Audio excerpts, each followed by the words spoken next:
task 3 for the Pledge of Allegiance to the flag of the United States of America. I pledge allegiance to the flag of the United States of America and to the republic for which it stands, one nation, under God, indivisible, with liberty and justice for all. Sarah Beck, would you call roll? Demore, present. Shields, Here. Wagner, Here. Walker, here, Murphy. Present, we have a quorum unanimously, all 5. So let's go to new business and discussion of the draft ethics ordinance, and I'll turn that over to City Manager Shane Horn. Thank you, Mayor. Good evening, Council. We have a few items on the agenda, and we'll go as slow and deliberately as you would like to go. I don't expect that we'll get through both items completely, but if we only do A, that's completely fine. It just depends on how our discussion goes this evening. But I thought I would add both things on the agenda in case we do get to move forward. If we don't get both things accomplished, we'll obviously move them forward to the next time we're together to have that discussion. But first on the list this evening is a discussion on a draft ethics ordinance. So I was asked to have something in front of you to review from an ethics standpoint. Matt has kind of put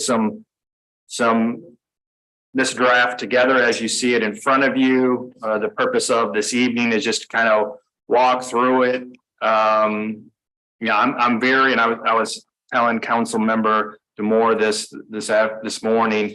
I understand what the role of the city manager is, and not making sure that I don't step outside of policy setting versus moving forward and executing that policy. So I want to make sure that that is very clear what my role is in this. Obviously, you need to have something in front of you. This is essentially a guide to kind of start that discussion. If you want to make changes and adjust as needed, certainly this is the time for that. If you want to move in a completely different direction, maybe we missed this thing completely, that's fine as well. I did also include in the packet, it's fairly dated, it kind of goes back to really its initial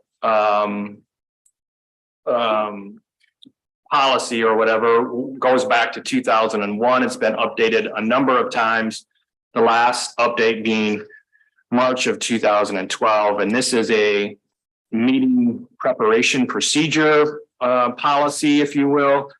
I have seen some communities that kind of wrap an ethics policy or ordinance with a kind of a document like this. And so certainly we could consider something like that. If you wanted to keep them separate, that's completely fine as well. If we wanted to really dive into this document as well this evening if you find this document helpful, now, I was talking to Council Member Wagner this afternoon, and I don't know that he's actually seen this document. And so one of the things I've always tried to do in my time in other locations is really to have a sit-down orientation process where new elected folks, elected leaders, we go through and we sit down and really go through a document like this. This becomes part of a binder that you would have to give you guidance on how a meeting is constructed and how it's kind of how we walk through the meeting process.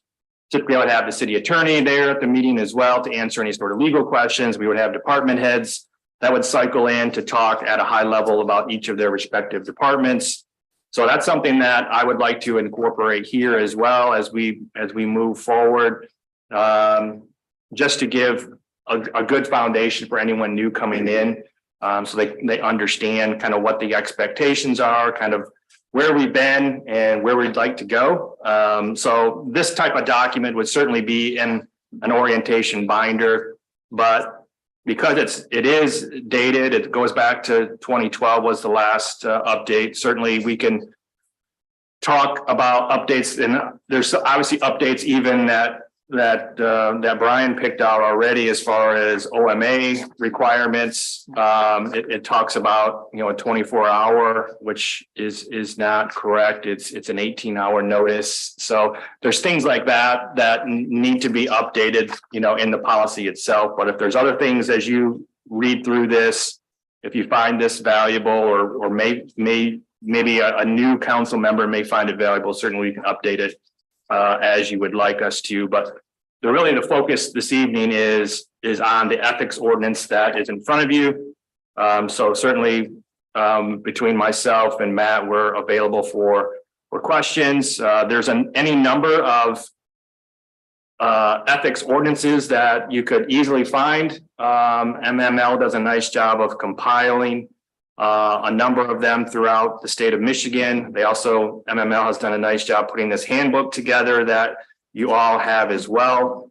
So I think it's obviously, it's a point of discussion. It's something that has come up a few different times in our discussion. So the reason for it on your agenda is to be responsive to those requests. So I'll just kind of open the floor at this time for feedback as appropriate. Council, Mr. Shields. Thank you, Mayor. Thank you, Manager Horn. I was wondering if we could just start with a quick, just brief synopsis of how you came to this ordinance. Was it strictly an example from MML? Were there other cities that you were modeling it after? I don't recall which city it was specifically, but it was, I believe, actually in the ethics handbook that was included in the agenda packet. I believe towards the end, they have some websites you could visit, some examples. It may have come from the MML website, but short answer is yes, I took it from another community who passed a similar ordinance. I don't know that they changed a whole lot aside from the numbering scheme to match our code of ordinances. So, I've started to learn from you guys, it's probably the most prudent approach to just get a general example out there, get some feedback from you so you can push me in the direction or just tell me to abandon this approach altogether. But yes, this was taken from another community for us to just tailor fit as we want. Great. Mr. Moore. So let me begin by pleading guilty to putting you in that position because I usually have a lot of input. For my part, I read the ethics handbook and my interest is in a document that's aspirational and not punitive. So I don't know if you guys went through the whole ethics attachment from MML, but basically my interest in this is creating a framework that helps people to understand what good governance conduct is. What are behavioral standards of, as they say in the packet, integrity, fair dealing, responsibility, etc. I'm not interested myself personally in these punitive aspects. So in my notes, I've completely crossed off sections 2611, 2612. Could you give us some pages? And 2613, that's 10 and 11. And the reason I did that is because I think that, and this is no criticism again, Matt, you're just giving us an overview. Those things can be used as a sword against public officials. And my interest in this more is just having public officials understand what are the guardrails that they should be functioning within.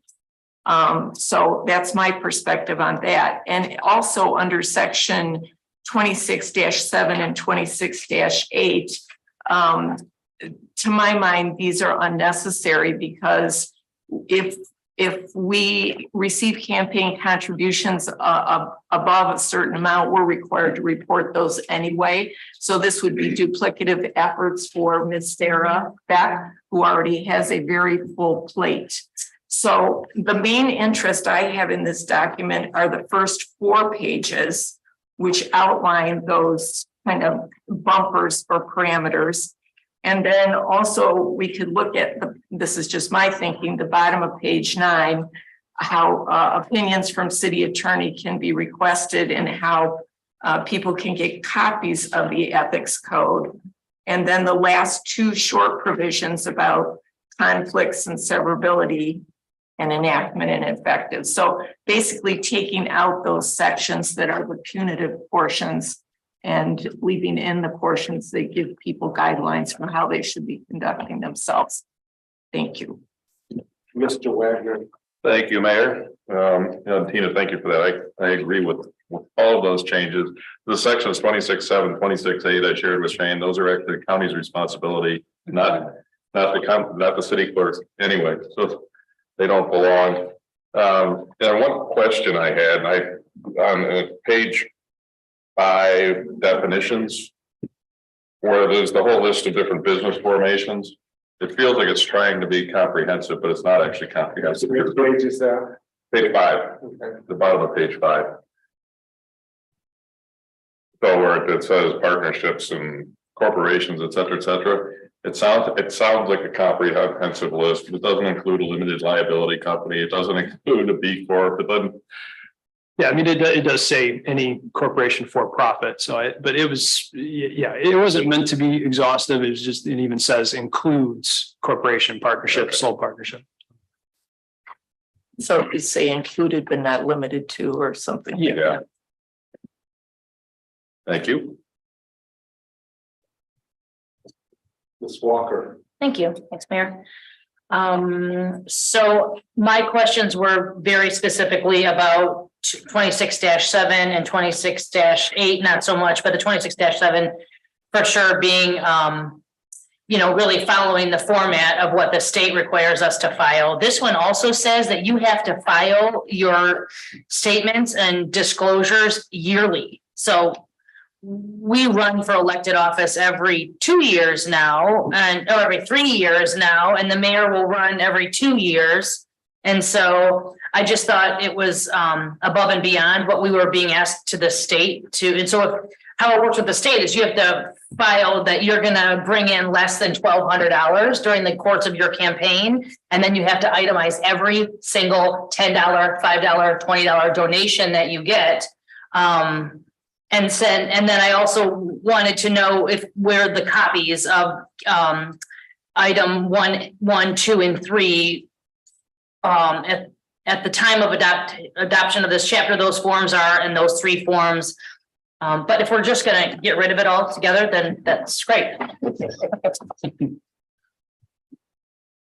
Yeah, 26.7 will go away. X as well as 26.8. Mr. Moore. Mr. Shields. I actually, yeah, I'm okay with getting rid of 26.7, but I did mark it and thought maybe it's not for a policy document, but the idea of Manager Homer talked about earlier about new elected officials stepping in. There's just a lot of things that are not well described. Those new positions. This in contribution being one of them. So in a document that explains some of that, some of those processes, even though they are a county-run part, some sort of explanation. I thought this was kind of explained, was clear on the requirements, which I think this clear communication on requirements is helpful. But I read that as helpful, but I also hear that it is more than necessary, so I support removing it. But maybe I'll just leave it as there. Is that there's something like this could be helpful. Maybe just some line that says something to the effect of like that you're responsible for all the reporting as outlined by the state of Michigan via the county clerk. So that at least somebody was aware that they have to do those things. Because once you are nominated at the ward conventions and then you go to the city convention, then you have like a very short window of time in which you have to turn in all of your documents. And it's always been a little bit awkward. And honestly, the clerk's office could not answer my questions either at this last running for elected office. And luckily it was clean because I didn't have to do any fundraising. So I brought in no money and I spent no money. So in that way, it was easy. But you have to like, it's like baptism by fire. You have to figure this stuff out yourself. So if we could include something that would be like a snippet of an overview of what's expected in terms of the state level and the county clerk, I would agree, Derek, that would be helpful for a new person coming in. Mr. Moore. One word I did think might be helpful to have defined, Mr. Cross, is in 26.4 prohibited conduct B. It references purposes other than a city purpose. So I just thought maybe city purpose might be worthwhile defining what is a city purpose. Bottom of page 6. Bottom page 6B, yeah. From now on, let's give the page. Okay. And the section, and that will keep everybody from this. And then I had another question. In the material from MML, it indicated that sometimes when you include staff in the purview of an ordinance like this, it's a negotiable matter union-wise. Have you looked at that? I haven't. I mean, Okay. it could very well, I mean, if any employees of the city, they're subject to a collective bargaining agreement, then yeah, we would have to make sure we're not posing obligations to collect with that, but no, I haven't looked at that yet. Okay. Mr. Moore, would you apologize? Can you read off the ones you want to cross off again? Sure, I'm sorry, I went too fast. Page. Okay, so I'll just return to what you and Lindsay, just spoke about, which is page 9, 26-7 and 26-8. Yep. I would omit those, understanding you guys are looking to do some kind of equity or something. And then on page 10, the entire page. And then on page 11, 26-13, and then that C point at the very top. It's removing the essentially the sword, for lack of a better description, portion of this, and retaining the aspirational portion of this. Aspirational, I like that. Versus punitive. Thank you. I love that. I love both those words. And I'd like on page 5, so the very first page, 26-1C. I appreciate this statement. It is not the intent of this chapter in any way to limit the right or ability of any public servant to exercise their discretion. I felt that kind of gets at the spirit a little bit of two, is not trying to attack public servants. Punish. So do you want that, you don't want that removed? do you? No, I like it. Okay. Also, I think any punitives where you're talking about public servants, any of the provisions of this chapter, it would be handled not by the city, but it would be handled by the county if it was an election situation of over 1,200 or over 5,000. There are regulations for 1,200, and there's also a break number, opportunity where a responsibility if you hit 5,000, where it then becomes the electronic filing. So I think it's really, I think to try to make this as simple as possible. I guess if you come up with something that sections 26-7 on page 9, if you want a line in there, but to put all of that, to me, you've got to go to the county clerk to get the file, and they'll sit and help fill it out right there with you if you want. That's fine. Mr. Wagner. So a couple things, I endorse what Shane is suggesting, having some kind of an orientation for officials who've been elected. I know I at least kind of did that on my own. I contacted the city manager, I contacted Al Terry. Al gave me the instruction to go to the county on something, and maybe it was Sarah, it might have been Sarah and Al. It would be nice for a person, a newly elected official, before they serve, to before they run, rather, not elected, before somebody runs, to have some guidelines and directions, probably a page or two.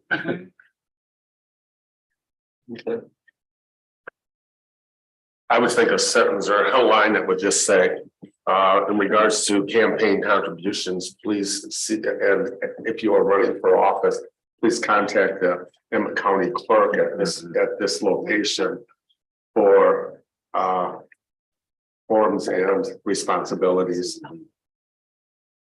Okay, some of this was for once you're elected, some of it's for somebody new to campaigning. Yeah. Mr. Moore, I'm okay with whatever you guys want, though, really, it's. I would only suggest that, maybe that isn't in an ordinance, but maybe there's just a sheet that's available for people with those basics laid out. It's just a thought as opposed to having it in an ordinance. And beyond that, I want to say, this omission of the punitive part. There are Michigan statutes that provide for the prosecution of criminal offenses in connection with service in office, et cetera.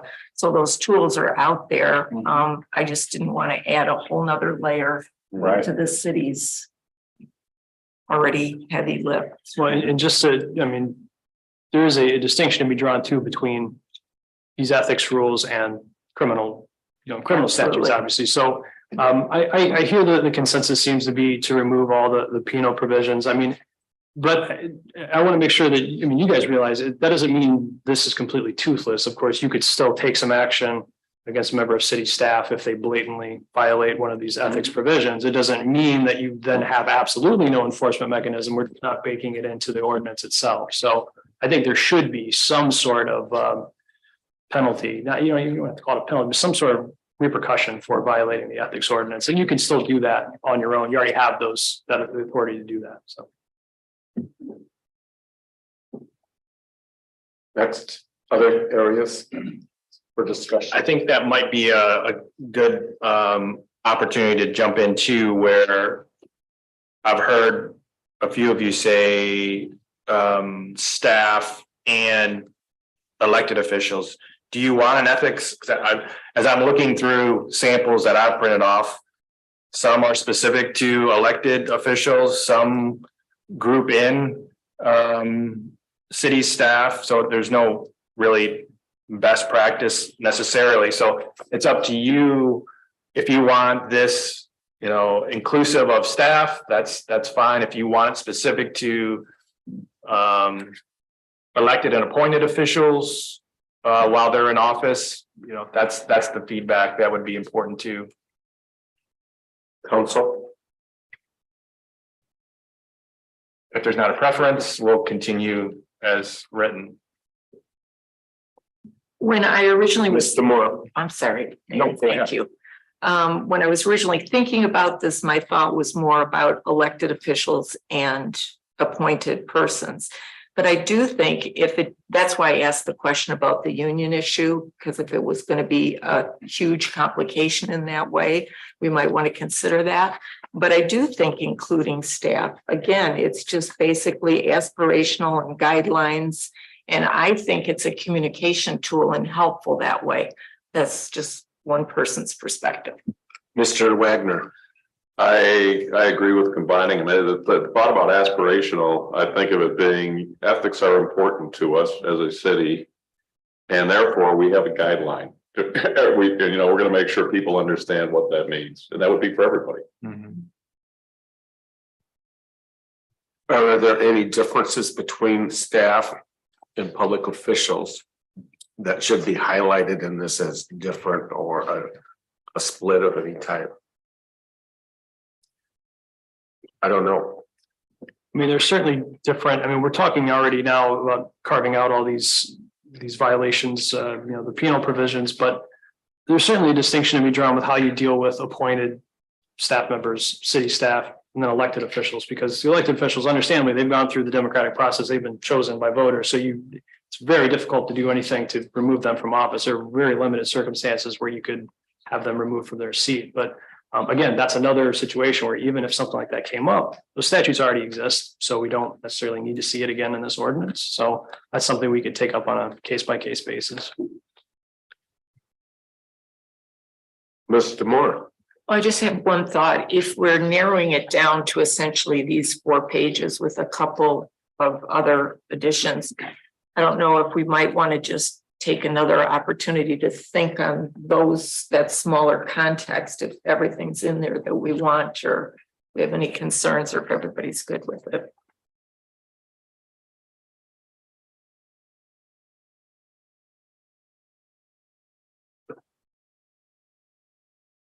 I don't see anybody.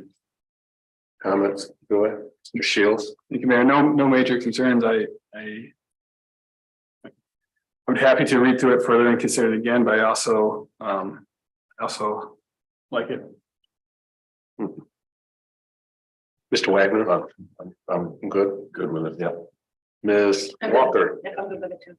yeah, Ms. Demore, you're good too again. Yep. Just to reiterate. Okay, If I could, just very briefly, before you guys move on to other topics, just want to make sure that I have everything. We're getting rid of the penal provisions, which means 26-11 through 26-13. Those are going. 26-6, I'm sorry, 26-7 and 8. We're going to eliminate 26-8 altogether. 26-7, we really just want to sort of reference the reporting obligations that are already imposed on you all at the county level. It's essentially just to say comply with your obligations already imposed elsewhere. Okay. Was there, and aside from defining that term for what a city purpose is, I believe that was it, but correct me if I'm wrong, if I left something out. On that first page, I think Tina recommended in the defining the businesses. Right. Included but not limited to. Yeah, Right, so I'll expand the definition of businesses, but Tina also wanted me to define a city purpose, because it's gonna, might take a few stabs at, because that's a pretty broad term. I think we want it to be pretty broad, but I'll take a stab at defining that and revising the definitions for business.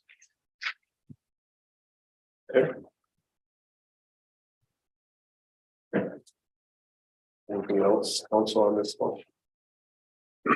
Good, Mr. Shields. Yeah, I just want to read one line from the ethics handbook that I really appreciated. And it kind of gets at the one idea of the purpose of the city, or purpose of having ethics is ethics code, is that there is a need in a civil society for something which will enable them to live together in a peaceful and productive way. It's a very simple way, it's a succinct answer for why are we looking at a guiding document for our ethics, a starting point for these ethics. I appreciate that.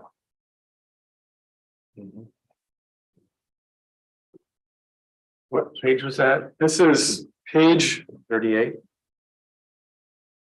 Well, page 37 or 9. That's the problem when you try to number, with other documents from other places. So what was it? 37. 37, yes. Thank you. Be able to them to live in a peaceful and productive way.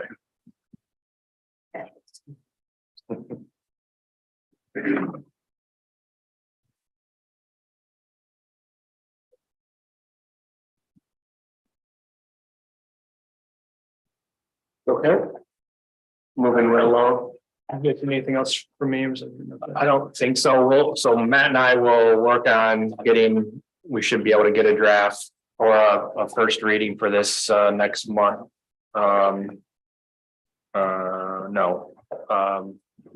Next meeting, 20th. I would think. I'll probably revise it this week, so. Yeah. Thank you. Yeah. Thank you. Good seeing you guys. Have a good night. Yep, thanks, Matt. You too.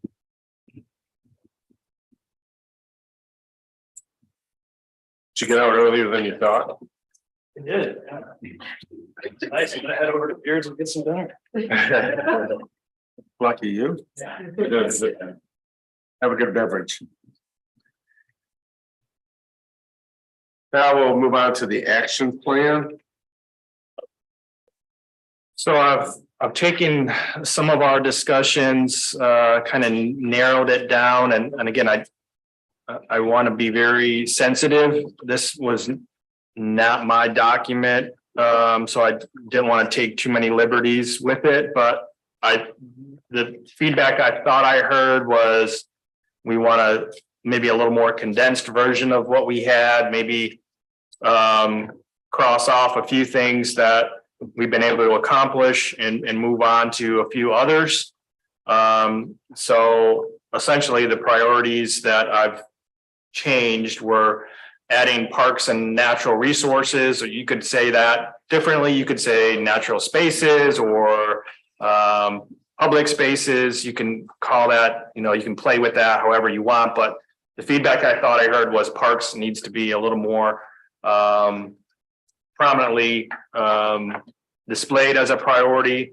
And then I narrowed down sustainability. We had a number of pages. There's still a number of things on that list as well, but and then I added community engagement. I removed transportation and put community engagement. That's a phrase that I've heard quite a bit in my short time here on how we, I would say, proactively engage. A lot of times we're engaging, but a lot of times it's kind of after something has happened. And how do we do that more proactively, and where we're pushing items out on a regular basis to get people engaged in what's happening in their local government or with their local government. So that's obviously an ongoing priority, and one that I will say,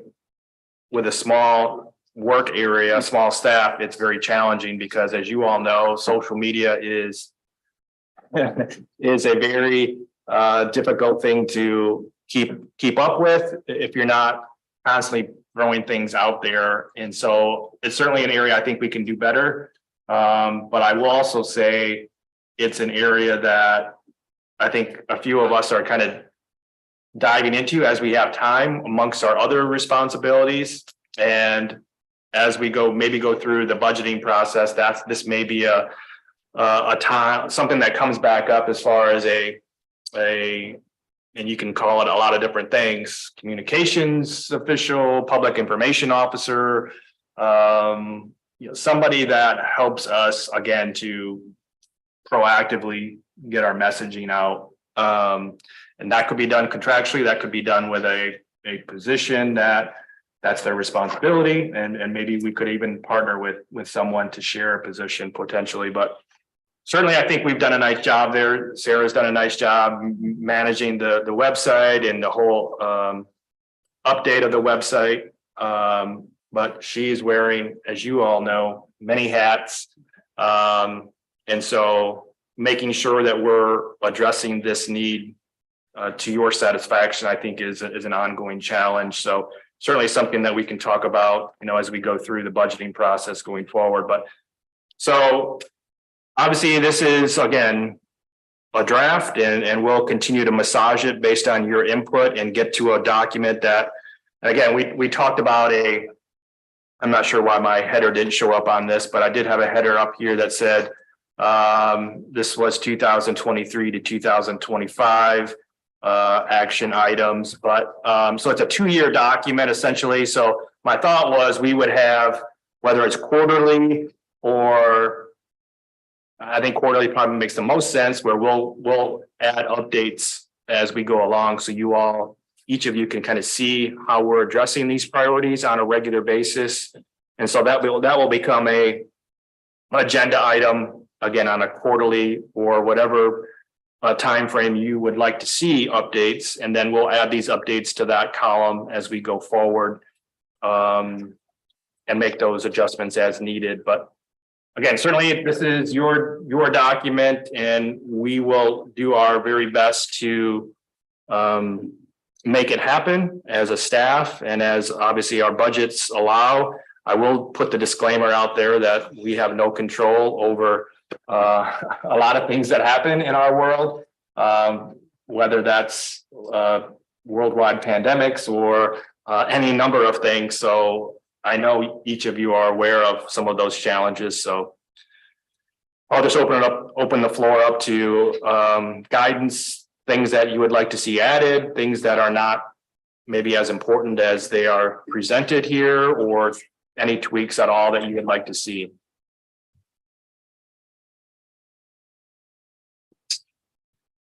Well, I see one thing that's going on that community art plan is not included in the Parks and Rec natural resource area. Okay. I think that should be included. Can I bring Would that be Can I under, bring that up right now? would it be under parks or would it be under community and? Downtown Or development? down, down- not just downtown, but No, Okay, under parks? Okay. yeah. can I update them right now? Sure. We've been meeting for probably the last, we've had 4 or 5 meetings now.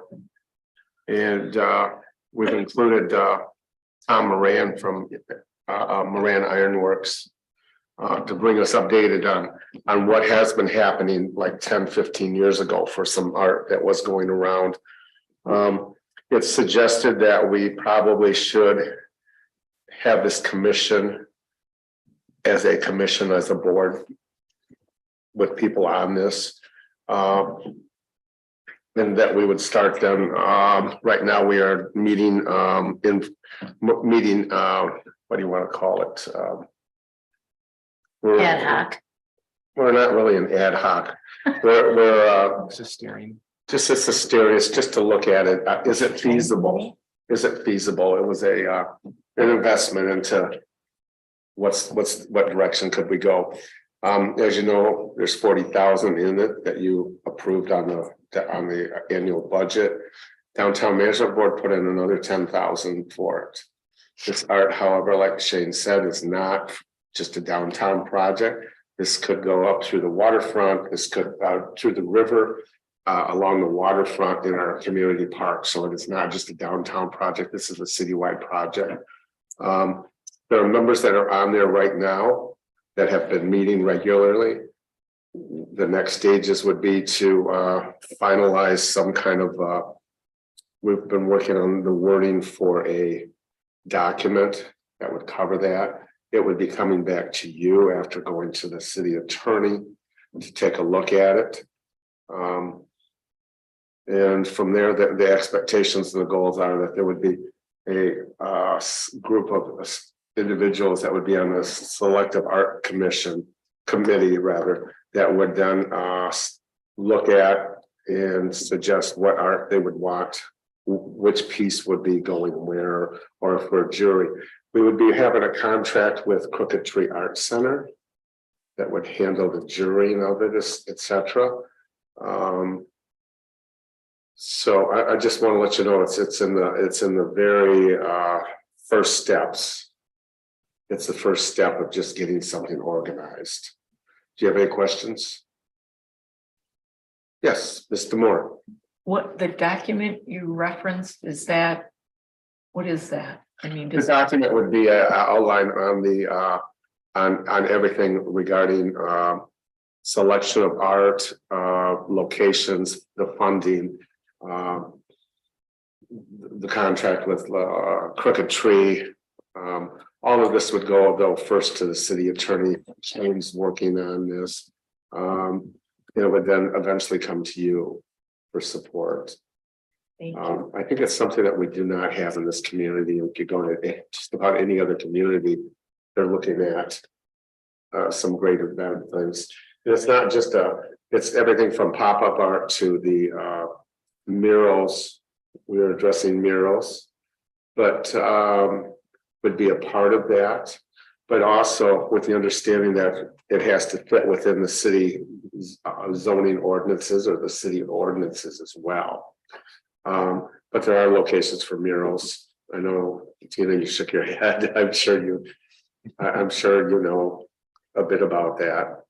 But there's also there are alleyways in the city of Petoskey that are pretty drab, pretty ugly, lifeless.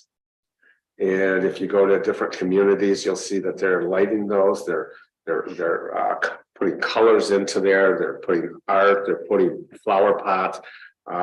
They're doing all sorts of cool things with their alleyways just to engage the people more, be it tourists, but also the residents here.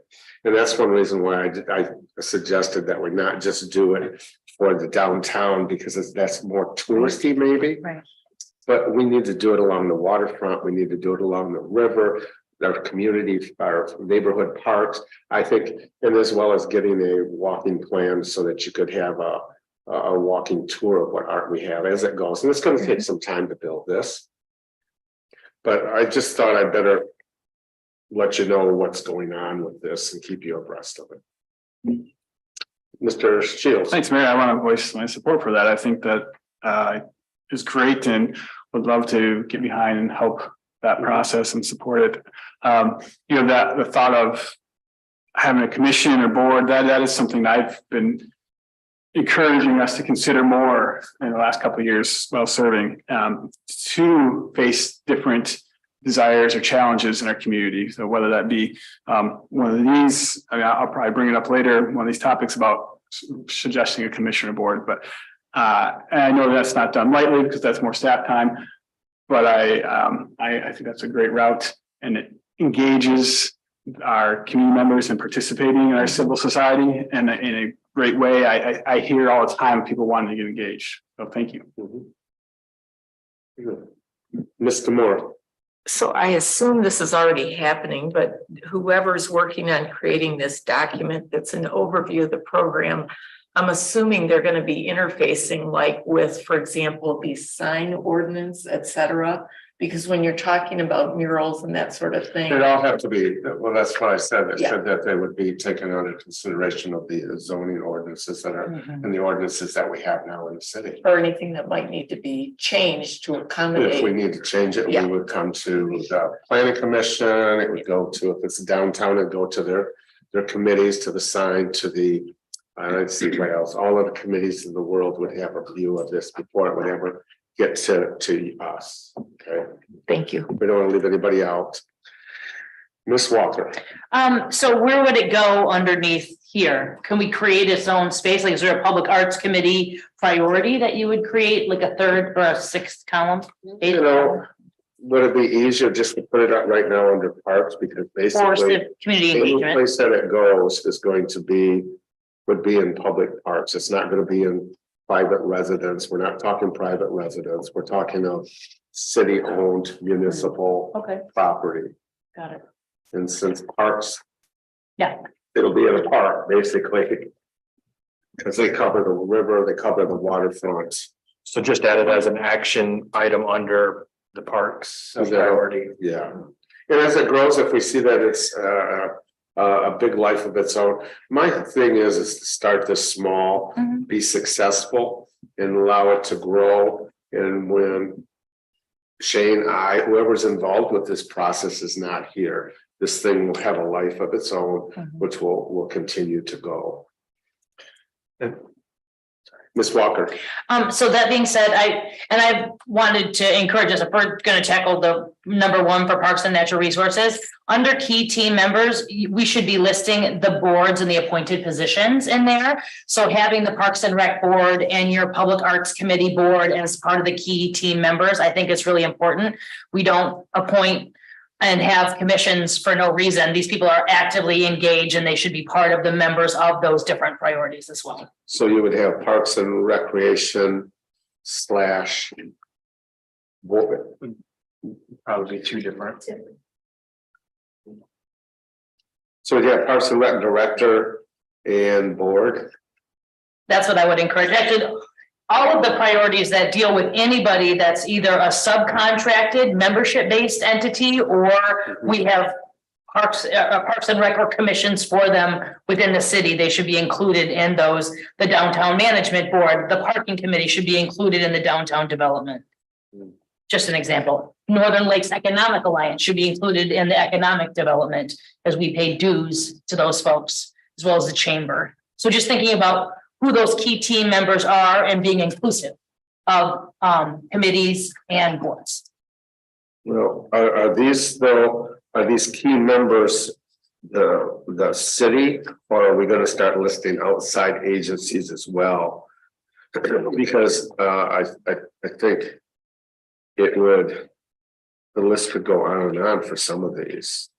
No, I'm talking very specifically about the boards and commissions that the city of Petoskey has.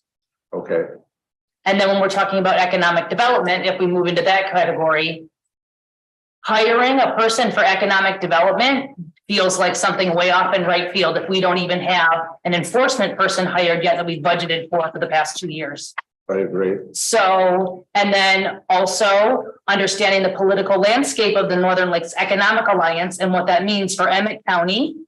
And how that's been like there was a loss of a relationship and it came back around with a new administration recently. And LEA came and presented here. We should be leaning on them as a dues paying member of that organization to help. They should be helping us with economic development and reaching out to them in a very strategic and concrete way. Then where do you want to put the housing authority? Because we haven't invested. Yeah, that's right. financially on that. Exactly. So under PT members, under affordable housing, I put housing norms.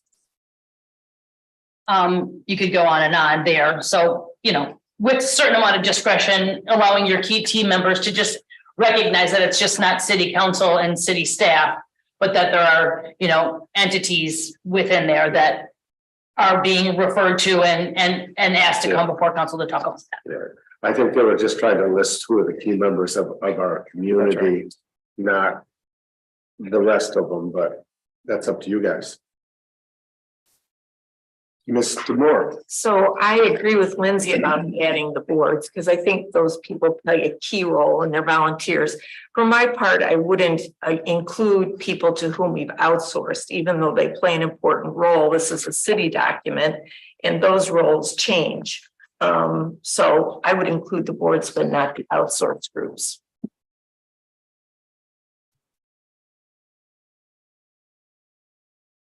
Something that I think is going to come our way. I've received several emails on this. There are roughly 1,200 cities involved with this, and it's the diversity, equality, inclusion, and justice. And just a single small proclamation or a stand on that, I think will be very appropriate.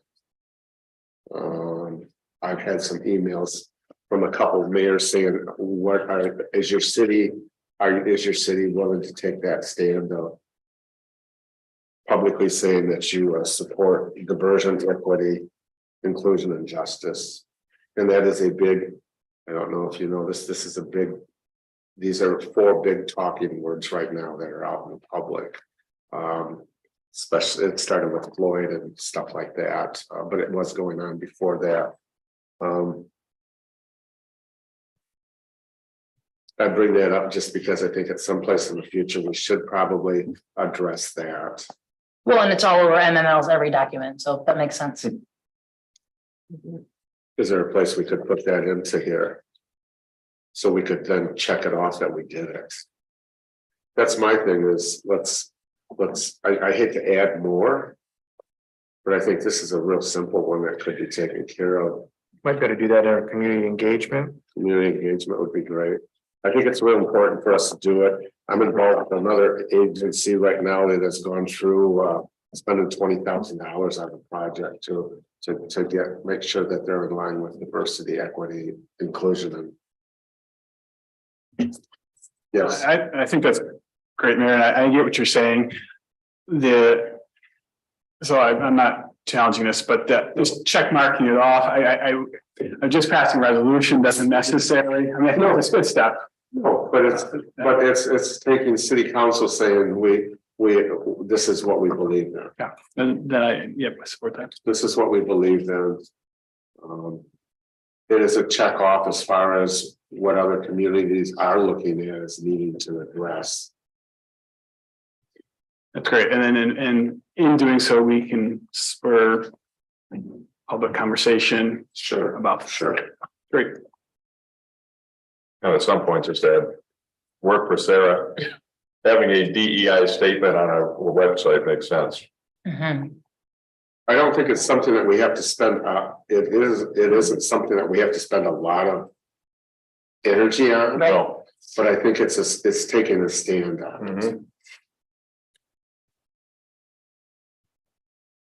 So we make a statement and then for another session somewhere further down the line would be to discuss, if we're gonna do like quarterly reviews or whatever, it would be to discuss like what that actually looks like in terms of implementation or further discussion at that time. Could be. I don't think we have the same situation that is going on in other places in this country or larger cities right now. But I think it's important for us to be on the right side of this issue. And sometimes not to say anything is as bad. So to take a stand, I believe is very important. It's kind of like how we took a stand on Indigenous people for October. For October instead of Columbus Day, the city council, we've read a proclamation each year. We've taken a stand that is a priority or an importance to us to take a stand for the community. It doesn't mean that we have done a great deal of work in that as much as our responsibility is, I think, is bringing forward without. Can that be a? Yeah, sure. Okay. I'll add that under engagement. I wanted to kind of go back. I heard conflicting things and I want to be very clear with direction. The key team members, adding city boards and commissions, I certainly understand that. I heard a couple different things on a few of the contracts that we have, consultants that we use.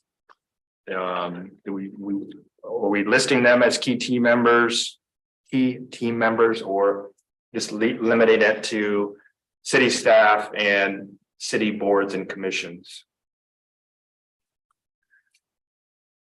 Want to go down the line that one? Sure, I mean, yeah, we can, Sure. if you want to go by like priority or overall, I'm just saying kind of overall, I can input the boards and commissions Okay. where appropriate, that's fine, that's Right. fairly straightforward.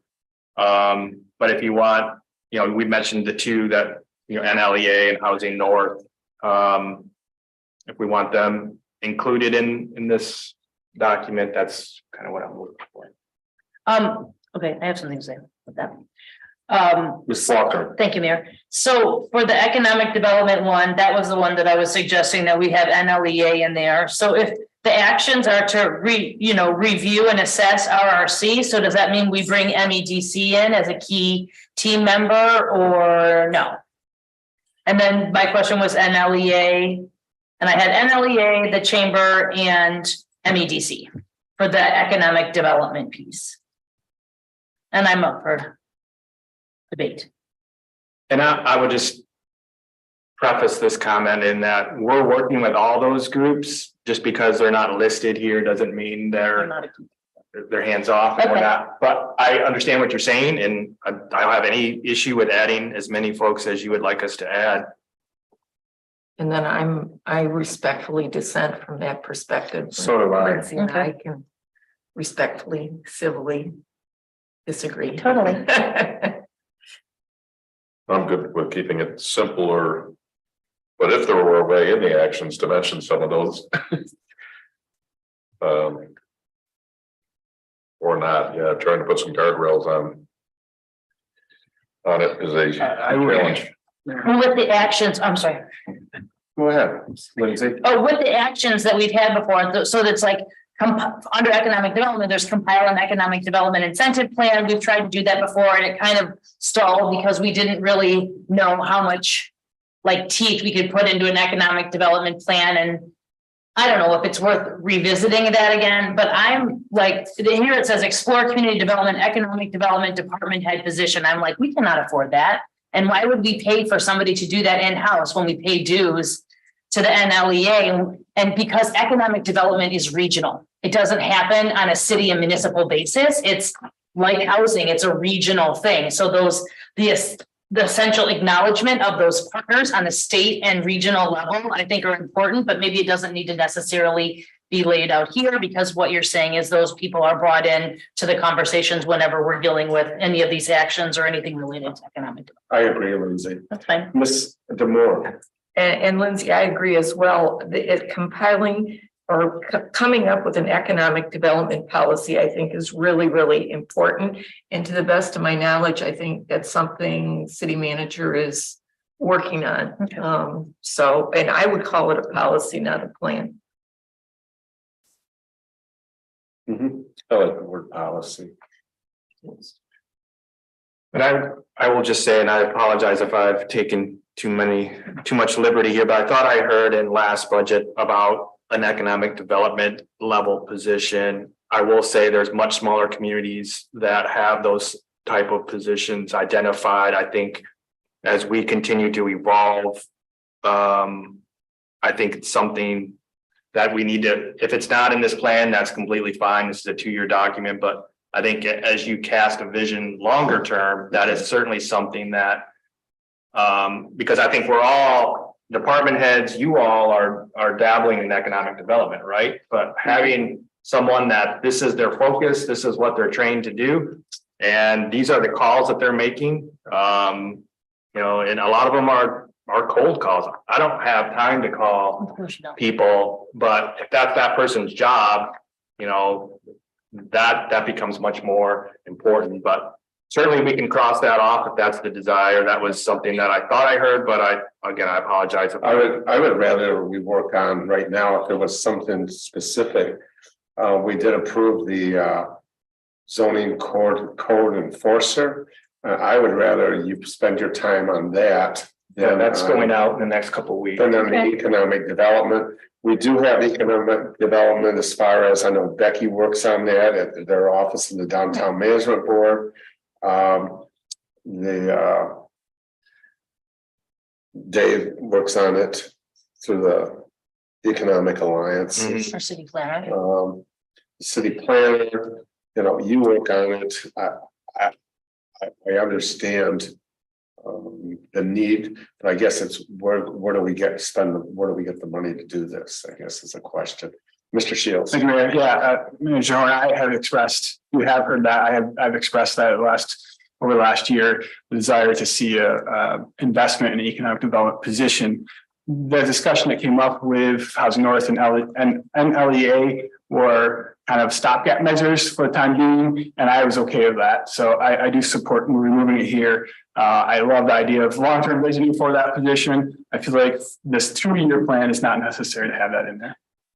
And maybe this is a good point, as Council Member Wagner suggested. Maybe we could obviously remove that last item position-wise, but maybe we include. I'm not going to massage this, you know, continuing to engage with NLEA and economic development type, whatever that is, but put NLEA in that bullet point. Okay. Ms. Demore. Let Mr. Wagner go first. Mr. Wagner. Okay, thank you. Couple things on that. I'm good with taking it out.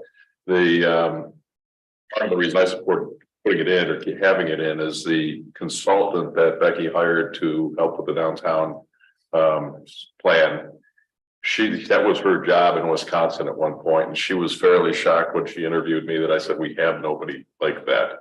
And it was specific to working with developers to help guide them through the process, help them with their language, their presentation. Here's how things work. Give them the best possible chance of success that there can be. And that's not what NLEA does for us. And so anyway, I'm not saying keep it in because there are other priorities, but I learned about that kind of a role. Mr. Moore.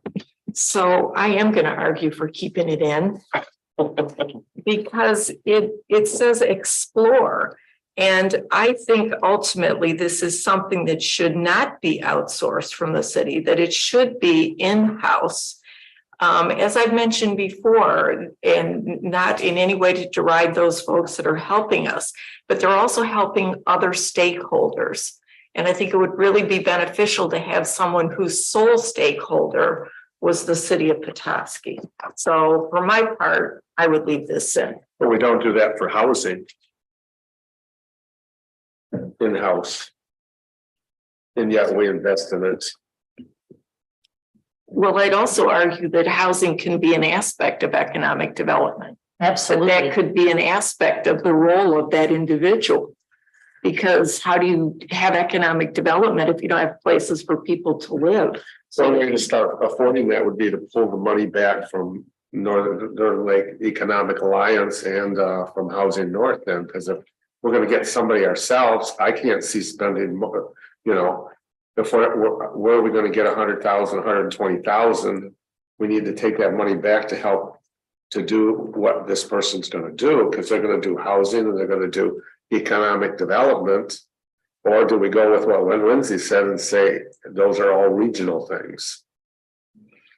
Again, I'd say emphasis on the word explore has been included here. Okay, It's exploring that as a possibility that it's in-house. I mean, for now, yes, we're using NLW. I always get the letters. LEA. Thank you, NLEA and Housing North. And that's fine, but ultimately I think it should be in-house. So I support leaving it in. okay. So part leave it in too. Ms. Walker, Thanks. I don't know if outsourcing is the right word. As a public sector employee, we call those public-private or public nonprofit partnerships. This is like regional development. So when we say like we want to do it in-house or like outsourcing, that's not how we frame it in the public sector. We talk about partnerships, public-private partnerships, public nonprofit partnerships. And those are really how development is happening in this state. And in order to key into like state and federal and local monies that are available, you have to label them as like you're working in a region, you're not working in isolation in your little city within the boundaries of your city. You're working in partnership with your community, the greater 49770 zip code. I mean, we are not isolated, and we have to not outsource, but work in partnership with all of these other entities, because that's good government. So, and I know what our budget is at, and I know that we cannot afford an economic development department head position with our budget right now. So, and we have had this position for enforcement in place for 2 years, and yet we haven't been able, I mean, because we've been very busy, of course, and getting staff and being fully staffed are on the city level, but I am all in favor of partnerships and working regionally. And to consider it like outsourcing, I don't know, that doesn't sound correct to me. It's not like we can't control everything and we definitely can't fund something like that. I don't know.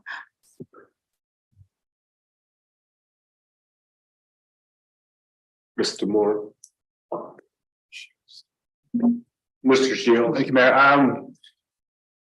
Yeah, not to belabor this anymore. I support Explore. Maybe the plan head position doesn't need to be there. Maybe Explore community development, economic development position within city staff. Mr. Moore. Yeah, and just as a point of clarification, there's no reason that someone who's employed by the city of Petoskey can't act in partnership with other entities. They would just be only focused on doing that for the city of Petoskey. I don't have any objection to partnerships. I think partnerships are good. Thank you. Anyone else that wants to bring up an issue, or do you want to still beat this horse, or what do you want to do? Give Shane some direction here. Well, we're talking about not paying dues to the NLEA. That's a political hot box that I don't even want to touch, so. We're talking about like cutting off the NLEA and not participating with them and like a future of that, like that makes me really nervous. Talking about that. I will tell you, I've probably already spent $10,000 worth of time and effort with them. We're meeting regularly with them on infrastructure, regional infrastructure issues. Not just the city, but obviously our partners around us. So they're helping us, they're aiding us in that effort. So I value that partnership and look forward to that continuing. Because we pay dues and I want to make sure that we're getting our dues worth, absolutely. Yeah. So I want to make sure that's. Yes, for sure. Thank you. Mr. Wagner. So I like what Derek said about, it doesn't necessarily have to be a department head position. It's a resource. And I know, Tina, I think I told you my business model, there's 4 of us. And then we've got probably at any given time, 30 or 50 subcontractors. And some of them are our bookkeeper. It's not a full-time job. So she's not dedicated to us, but the requirement isn't there. So sometimes in looking for that resource, it might be, you know what, we can afford a day a week or 4 days a month for now. And maybe it turns into something bigger. So whatever those options are, I like that too. So in other words, the word explore. Yeah. Explore. Okay. And then, I don't remember where we left off, but in downtown development on page 101. The last time we spoke, the fire code self-inspection program. We talked about at least exploring making that mandatory. And I don't know if that was a question for our attorney or where we left off with that, but my sense is it's that important when we got all these buildings attached to each other downtown, that it should be a priority. I can circle back with Jim and Matt. I thought I had that conversation and I just don't recall how it went. Okay. And then maybe history and Yeah, maybe it's a code enforcement question as well. And then, I would think that would be code enforcement. yeah, Whether, I guess the next thing is, do you want to put teeth to it? Where it is mandatory inspections of businesses. Are we looking at mandatory inspections on rentals? Yeah. I mean, you're opening up a big hands here of what type of inspections we want to do. Are they businesses? Are they residentials? Are they short terms? Are they long-term rentals? Yes. specifically fire code. Yeah. Well, but along with the fire code, I know there has been instances up on Ingalls Street, I believe, where they were doing an inspection and saw where kids were going up to the light switch and flipping it on for somebody and saying, look, you can get this little buzz when you switch the thing in your fingers. And so the next time I saw that house, there was nobody in it. They had to shut them down. So I think it's not just fire inspection, but it needs to be international property code maintenance inspection, which would cover. Does there a rail on the stairway going up? All of those pieces, not just fire. And residential inspections are voluntary as well, because I know there was a situation on Emmett Street with some rental housing and the people had to call Chief Reed to get the inspection to happen in their rental unit. I will say I grew up in a community and I worked in a community that was not voluntary. It was a rental registration and inspection program. So every rental was inspected once every 3 years. And so that's up for discussion as well, if that's an area we want to discuss, but that's another step. And it's a commitment, but the concern was we keep renting houses that many would consider substandard housing. And is that what we want to promote in our community? And I say no. I say they need to be inspected. We need an inspection. I know there was a lot. I don't know if anybody was on council when we approved the International Property Code Maintenance. we did it with the understanding that it would be enforced by people contacting. We were not going to use the big stick and going out, start inspecting everybody for it. We were concerned that we'd shut down half the businesses in Petoskey if we wanted to. And so I think, you know, we need to go lightly on this. What I like about the public safety now is if they do see something like that, as you'll see it in the report coming up, public safety report, most of them citations, and there aren't really citations, there are, what do they call them, warnings, violations. And they work with them to take care of it. So there isn't a hammer right away on the hand of somebody that didn't do something. So I really like how our public safety and how your staff is running that. I think that's the way to go, is to work with the people. But I see also there was 4 people that I don't think it worked out as well, or 2. So. Mr. Shields. Thanks, Mayor. Yeah, I think not to get into the weeds, but there is a in between the not voluntary and harsh regulatory versus something incremental where I like the idea of being able to identify the safety issues, and then in matters that aren't life and death, giving rental organizations or businesses time to phase in those necessary safety changes, so that in a way, in a manner that doesn't put them out of business. And just to preface my comment or move on with it, these were only life safety inspections. These were not, when our code enforcement officer went out, he was looking at life safety related issues as it pertained to the property maintenance code. So that's what we were keying in on. But of course, electric is that. Yes, absolutely. Yeah. Fire and electric, so. Smoke alarms. Yep. I would just say we're kind of up against our time. As you continue to look at this document, and if you would wordsmith and get back with me, that would be outstanding. And then I'll try to wrap up this document and get it back in front of you for the next meeting. My big concern is to keep this simple. Yeah. I think it was nice that you went through. I mean, I think there were many more things here. I think it's, you know, realistically, what can we do within the next year or 2 years, not a goal for 5 years away, 10 years away. So, okay, thank you for tearing it down. So is there anything else you want to discuss at this point? Ms. Walker? I have a question. Did we just decide not to deal with the policy piece? Are we not reviewing that? Sorry, what?